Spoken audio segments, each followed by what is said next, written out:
Hello everyone and welcome back to my channel, and I want to congratulate you for being here. This time this is a channel where I bring insightful information from time to time, and I ensure that you are abreast of what is happening.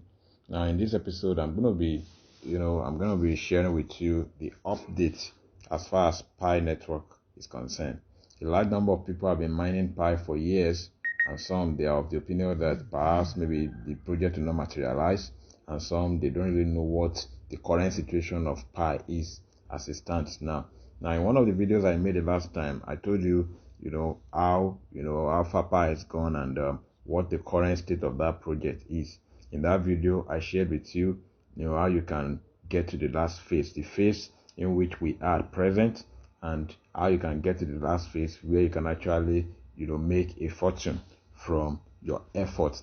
A large number of us have been mining for years, and we are actually hoping that sometime someday this project will materialize. Now I've come your way this time, and I want to share with you the current state of this particular project. So I want to appeal to you to please stick to the end of this video, because I'm going to be sharing insightful information from time to time, so you don't want to miss any part of this information. Now the first thing I want to know is that information reaching people behind this project has been that there are some crypto exchange platforms where you have Pi as part of the tradable token.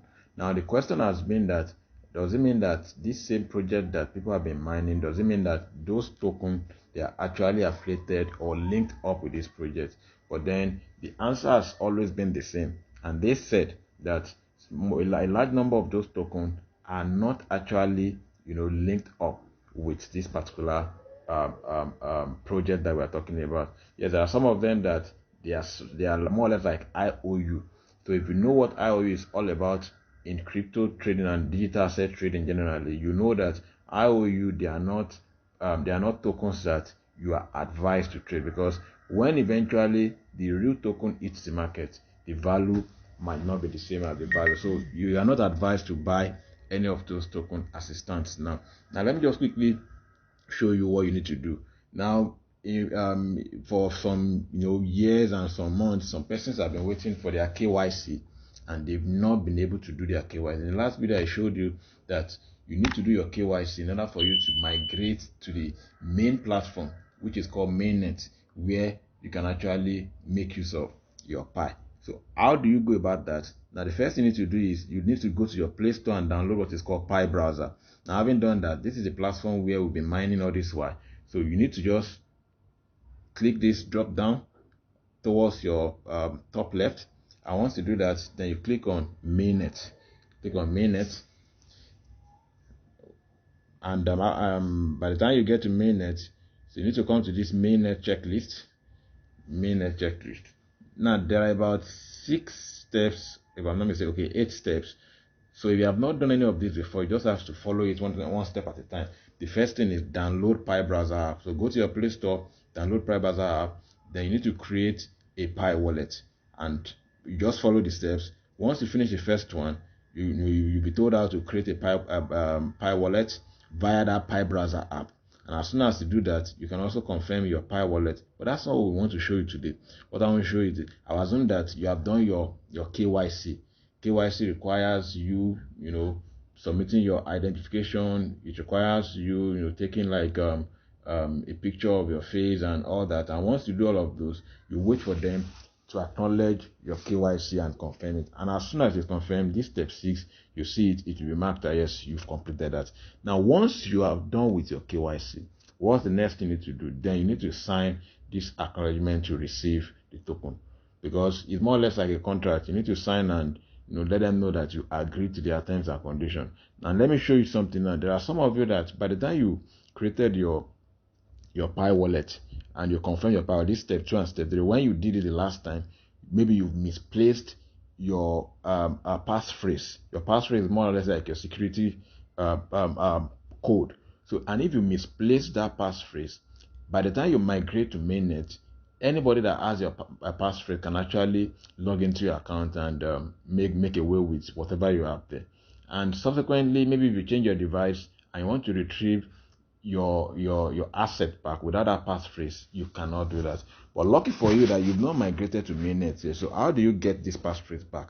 All you need to do is, by the time, assuming you've done your KYC and you want to sign this acknowledgement to receive token. So once I click step 7, by the time you click step 7, it will bring a lot of information. You just have to read through their terms, use of tokens and all that. And so when you scroll down, then you have to, because I've done mine, that's why you cannot see it. By the time you scroll down, you will see a checkbox. That checkbox is for you to acknowledge that yes, you are in agreement with all of their terms. And by the time you do that, there will be a particular stage where you'll have to input the passphrase to your wallet.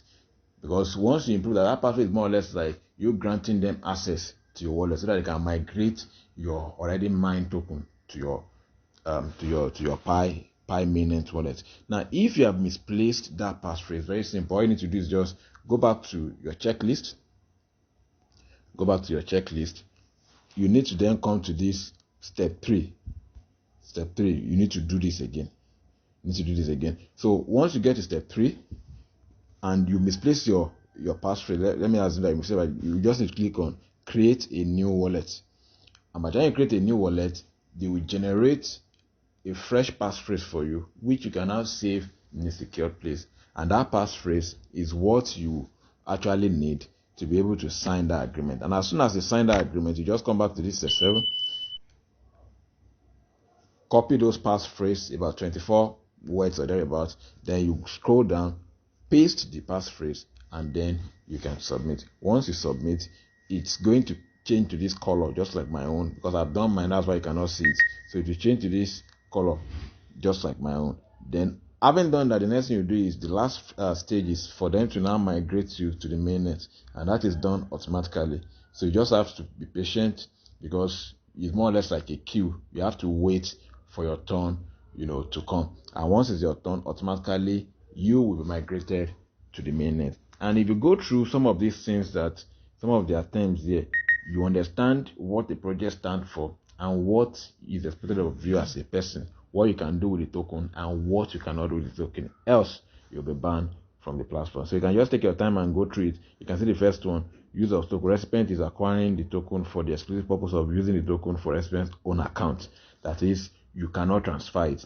And I'm also aware that as it stands now, Pi is a legal tender in some stores. You can use it to buy items on platforms like Reddit and some other platforms like that. So it's actually a legal tender in some platforms. So on those platforms, you can actually use your Pi to do some of those transactions. So legally speaking, it is not a token that should be transferred. You can see the part B.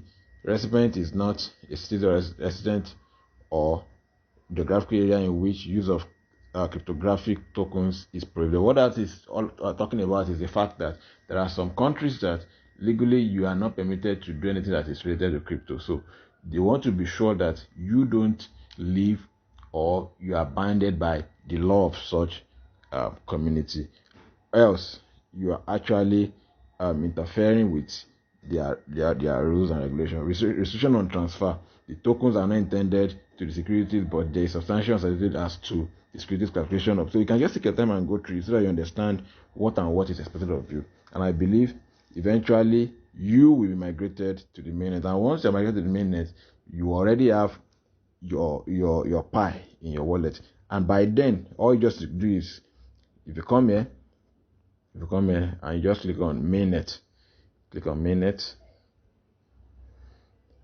I've done my KYC already.